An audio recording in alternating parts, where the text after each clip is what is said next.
When you stop fighting against your child's natural tendencies and start working with them, the whole atmosphere in your home changes. There's less tension, more laughter, and more creativity, and a lot more joy.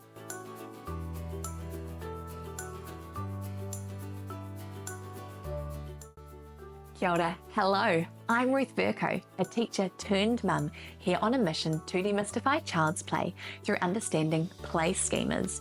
If you've ever found yourself asking, why is my child doing that? Whether it's throwing their soft toys, hiding stones around the house, or lining up their crayons, then you're in the right place, and certainly not alone. Here, we'll explore the magic of play through the lens of play schemas, those hidden, repeated patterns in your child's behaviour that holds the key to unlocking more meaningful play and connection. Through understanding play schemas, you'll be able to move beyond those one-off activities and understand the why behind your child's play. Join me each week as we dive into playful insights that will help you bring more joy, connection, and understanding into your parenting journey and set the stage for a lifetime of learning. Let's dive on in. Firstly, this is so much fun. Thank you to everyone who has contacted me after the first 2 episodes. I've absolutely loved hearing about all the aha moments you've had. It has seriously made my day, so keep it coming. I love hearing about all the fun and frustrations in your necks of the woods. You can either contact me on social media platforms using @play_schemas, that's play_schemas, or flick me an email, ruth@playschemas.com. Okay, today we're diving into something that has the potential to transform your parenting journey, and I'm sure you've already guessed it. It is understanding play schemas at home. If you're just tuning in, I recommend going back and listening to episodes 1 and 2, which start to build the foundation for understanding play schemas. But if you don't have time, don't worry, we'll give you the 101 right here. Now, if you've ever felt overwhelmed by your child's behaviour or confused by seemingly random actions, this is the episode for you. By the end of the conversation, you'll not only understand what play schemas are, but also how recognising them can reduce your frustration, enhance your child's development, and deepen your connection, as well as bringing more fun and joy into your home. Who doesn't want that? So, whether you're out on a walk, catching a rare moment of quiet, or multitasking around the house, I'm so glad you're here. Let's dive on in. All right, this may be a bit too familiar. You're sitting in your living room and your toddler is pulling all their toys off the shelves and moving them to the other side of the room. And then your other child is taking them and hiding them under tea towels from the kitchen. It feels a bit chaotic, right? And you're thinking, why are they doing this? Well, here's the thing. There's a method to their madness. What you're actually witnessing is your child's way of learning about the world. These behaviours are part of something called play schemas. Play schemas are repeated patterns of behaviour that children naturally engage in as they explore their environment, the world around them. These aren't random actions, far from it. They're essential building blocks for learning. Through these patterns, your child is developing cognitive, physical, and emotional skills that will shape their understanding of the world around them. Every time your child throws, sorts, spins, or stacks something, they're exploring critical concepts like gravity, space, motion, and order. When we as parents start to recognise these play schemas, it can completely change how we respond to their behaviour. What might seem like random chaos one day is actually a sign that your child is learning in their own incredibly purposeful way. Now, I'm not expecting you to know and remember all of the 10 I'm going to talk about, so I have a cheat sheet just for you, which briefly outlines the 10 most common play schemas, and of course, it is free. If this sounds a little bit like what you need, head to playschemas.com/free to nab it. That's schemas.com/free. Now, I want to start by talking about something that I know many parents, including myself, can struggle with, and that is frustration. We've all been there. Your child is throwing their food off the high chair for the 100th time, or they're constantly knocking down blocks of towers instead of building them. It's easy to feel overwhelmed and think, why can't they just stop? But here's what understanding play schemas can do. It can truly transform your parenting. Once you recognise that these actions are part of a natural learning process, it allows you to change your perspective. Instead of seeing these behaviours as annoying or disobedient, naughty, mischievous, you begin to see the learning behind them. And when you understand the why behind your child's actions, the frustration starts to melt away. In reality, knowing this is a natural learning process, the more you try press against the behaviour and stop it, the more you and your little one will be getting frustrated. It's time to lean into it instead. For example, I've had a lot of people sharing with me that knowing about the trajectory schema was an absolute game changer. This is when your child is fascinated by how objects move through space. So yes, that might mean throwing their toys or food or anything their lovely little hands can get on. Once you recognise that this isn't just mischief, but it's exploration of motion and movement, you can approach it differently. One grandparent messaged me to say that they wish they'd known about this sooner, and because of it, they'd rethought how their house was set up for when their grandparents came to visit for family lunch.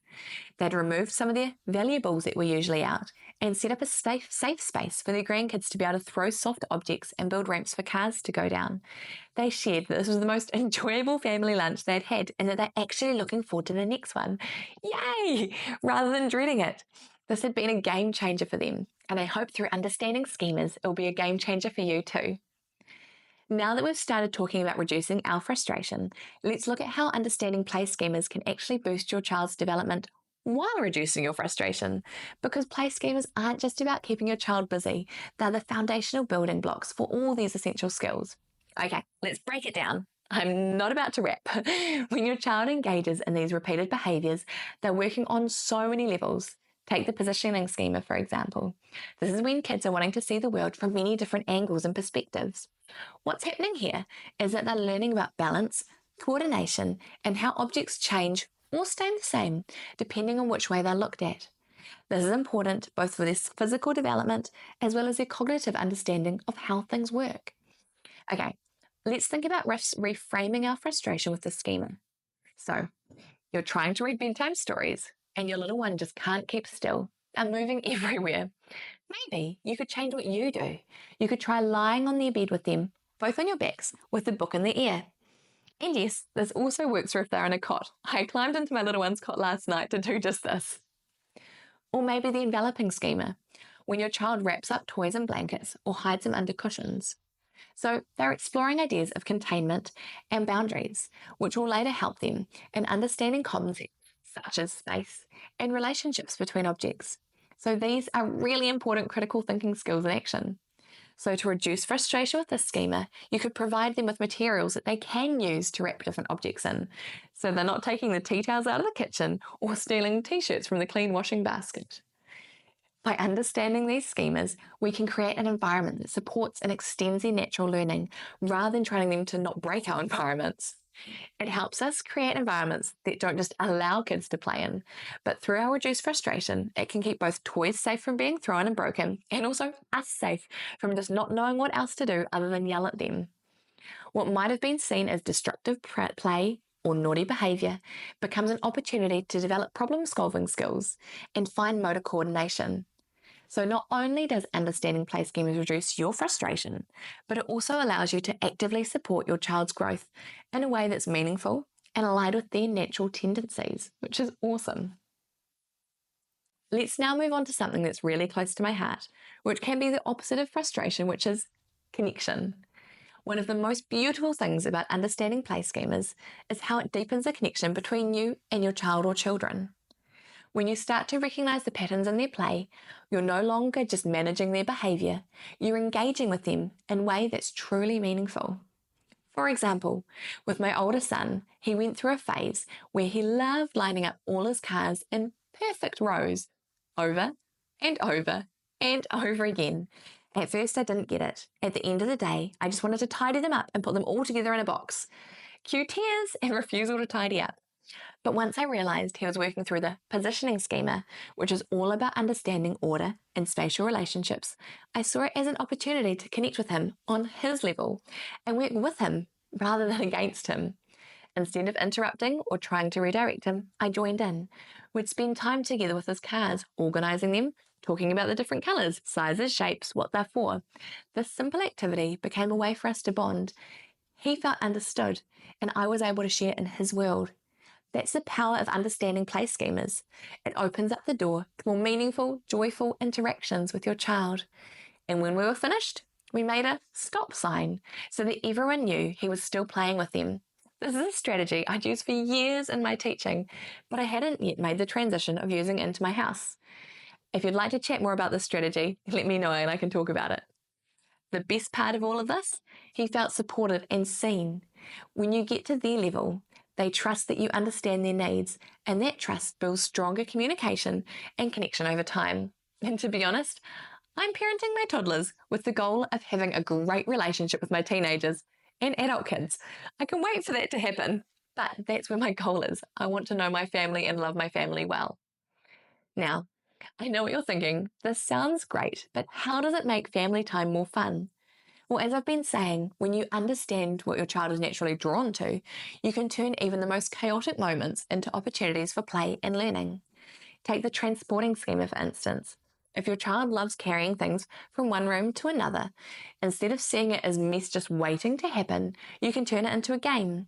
Set up a scavenger hunt where they have to collect objects from different rooms or that they need to find things and then bring them back to a central spot.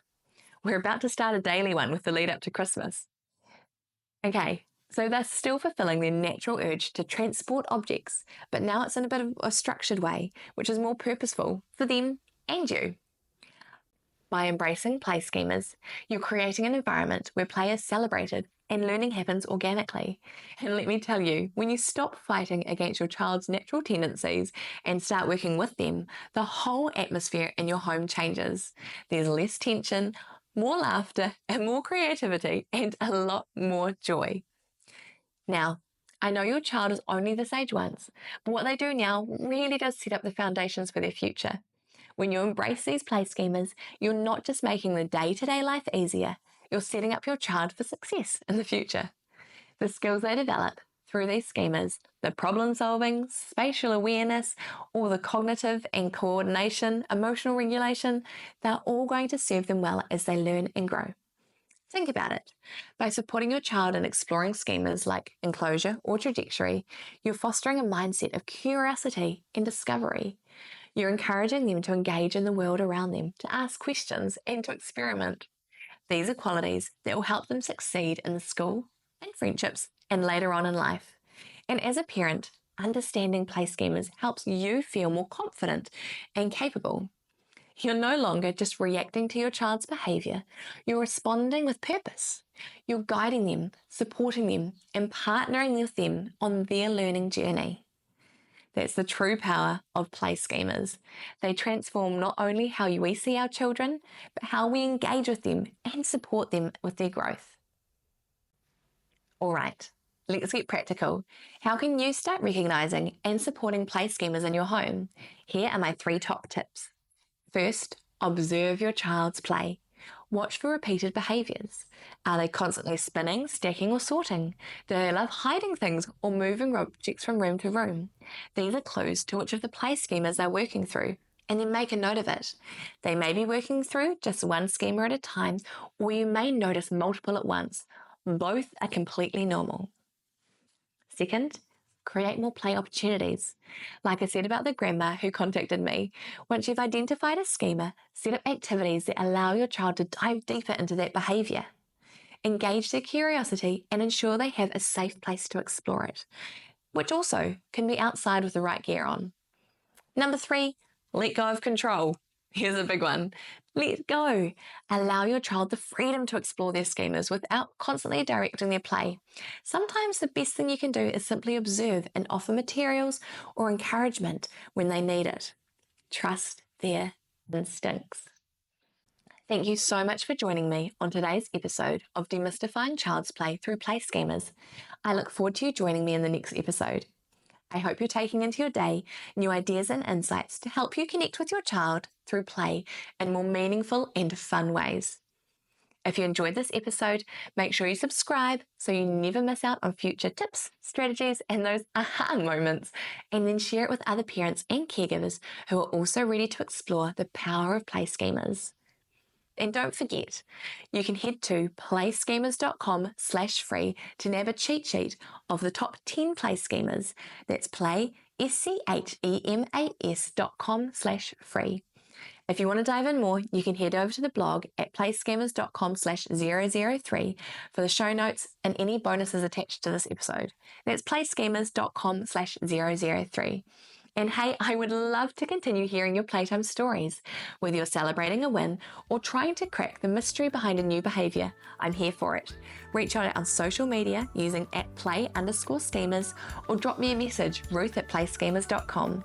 Until next time, say it with me, today is a great day to play.